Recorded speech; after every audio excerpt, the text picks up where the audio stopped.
يعني بس انا عشان ابقى واقعي اقول لك بصراحه والله عشان ابقى واقعي، وانا اول مره يمكن اقول الكلام ده. النادي الاهلي عشان ينفذ الكلام اللي حضرتك بتقوله ده ان هو انا كده ومش عارف ايه وبتاع، لازم يطلع زيزو اعاره. والله انت مالك ولا زيزو؟ مش انا بقول لك والله، مش قصدي على حاجه.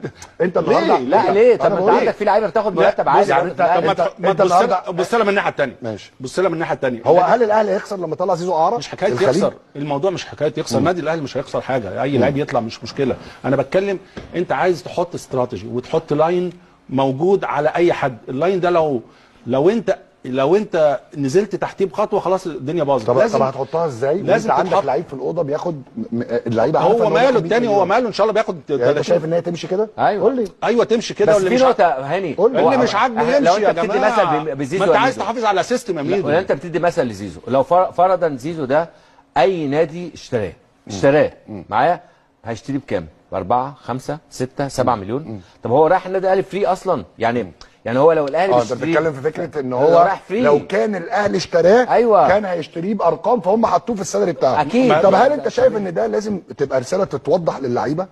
طبعا يا جماعه. طب ما لا مالهاش دعوه باللعيبه. لا مالهاش دعوه. انا هاخد قرار. لا ما حدش يتكلم مع اللعيبه.